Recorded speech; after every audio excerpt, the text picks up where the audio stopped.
السلام علیکم، میں ہوں قاسم علی، جاوید پبلشرز بولتی کتابوں کے پلیٹ فارم سے آپ کو خوش آمدید کہتا ہوں۔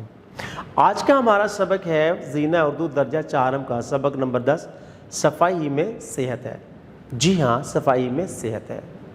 ہمارا دین اسلام صفائی پر زور دیتا ہے، بلکہ اس نے صفائی کو نصف ایمان قرار دیا ہے۔ صاف ستھرا رہنے سے ایک تو شخصیت میں نکھار آ جاتا ہے، انسان جو ہے وہ صحت مند رہتا ہے۔ اگر ہم صاف ستھرا نہیں رہیں گے یا صفائی کا خیال نہیں رکھیں گے تو ہماری صحت بھی بگڑ جاتی ہے۔ تو چلتے ہیں اپنے سبق، صفائی میں صحت ہے۔ صفائی میں صحت ہے۔ عالیہ رات سے سخت بخار میں مبتلا تھی۔ عالیہ کو دیکھ کر اس کی امی جان بے حد پریشان تھیں۔ وہ بار بار عالیہ کو ٹھنڈے پانی کی پٹیاں کر رہی تھیں تاکہ عالیہ کا بخار اتر جائے۔ کچھ دیر بعد عالیہ کا بخار کم ہوا تو امی جان کو سکون ملا۔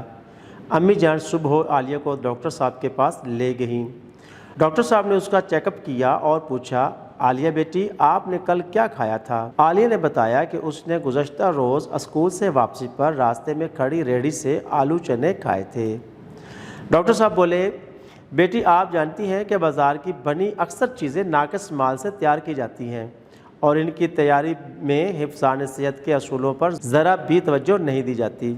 اس کے علاوہ ان پر گرد اور مٹی بھی پڑتی ہے۔ بات کرتے کرتے ڈاکٹر صاحب کی نظر عالیہ کے ناخنوں پر پڑی تو ڈاکٹر صاحب برہم ہو کر بولے، بیٹی آپ نے اپنے ناخن دیکھے ہیں؟ کتنے بڑے ہیں اور ان میں کتنا میل پھنسا ہوا ہے۔ بازار کی چیزوں پر پڑی گرد مٹی اور ناخنوں کا میل جراثیموں کا گھر ہے۔ جسم میں داخل ہوتے ہی ان جراثیموں کی نشو و نما تیز ہو جاتی ہے اور وہ جسم کے مختلف حصوں پر حملہ کر کے انہیں نقصان پہنچاتے ہیں، جس کے نتیجے میں انسان بیمار ہو جاتا ہے۔ عالیہ نے شرمندہ ہوتے ہوئے معافی مانگی۔ ڈاکٹر صاحب نے عالیہ کو ادویات لکھ کر دیں اور سمجھایا، بیٹی جو لوگ اپنی صحت اور صفائی کا خیال نہیں رکھتے وہ معاشرے میں کبھی پر اعتماد زندگی بسر نہیں کر سکتے۔ لوگ صفائی کا دھیان نہ رکھنے والے شخص سے دور رہنا پسند کرتے ہیں اور وہ کبھی کچھ دوسرے لوگوں سے گل مل نہیں سکتا۔ عالیہ نے پوچھا، ڈاکٹر صاحب مجھے صحت مند رہنے کے لیے کیا کرنا چاہیے؟ ڈاکٹر صاحب نے پیار سے جواب دیا، بیٹی یہ ضروری ہے کہ آپ اپنے والدین کا کہنا مانیں اور اپنے آپ کو صاف ستھرا رکھیں۔ اس کے علاوہ چند اصول ایسے ہیں جن پر عمل کرنے سے آپ بیماریوں سے بچ سکتی ہیں۔ جی ڈاکٹر صاحب، وہ اصول کیا ہیں؟ عالیہ نے حیرانی سے پوچھا۔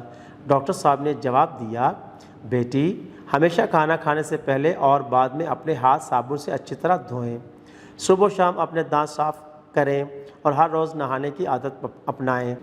صاف ستھرا لباس پہنیں۔ ہفتے میں ایک بار اپنے ناخن ضرور کاٹیں اور انہیں صاف رکھیں۔ کھانے پینے کی چیزوں کے چھلکے کوڑے دان میں ڈالیں۔ اپنے پاس ہر وقت ایک رومال یا ٹیشو پیپر ضرور رکھیں۔ چھینکتے اور کھانستے وقت اسے لازمی طور پر استعمال کریں۔ گرد یا دھوئیں میں جائیں تو ماسک کا استعمال لازمی کریں۔ جلدی سوئیں اور جلدی جاگیں۔ باقاعدگی سے نماز ادا کریں۔ ہر روز ورزش کریں۔ کھانا ہمیشہ مقررہ وقت پر کھائیں۔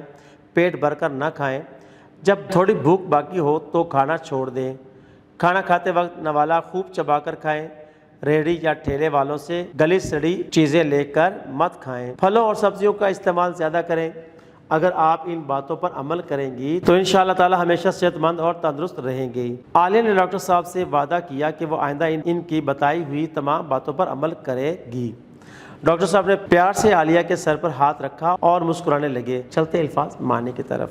مبتلا، پھنسا ہوا، ناقص، خراب، حفظان صحت، صحت کا بچاؤ، برہم ہونا، ناراض ہونا، نشو و نما، پرورش پانا، پر اعتماد، یقین سے بھرپور، گھل مل کر، اکٹھے ہو کر، مل جل کر، آئندہ، آنے والا۔ ویڈیو دیکھنے کا بہت بہت شکریہ۔ اپنا بہت سارا خیال رکھیں، جڑے رہیں بولتی کتابوں کے ساتھ۔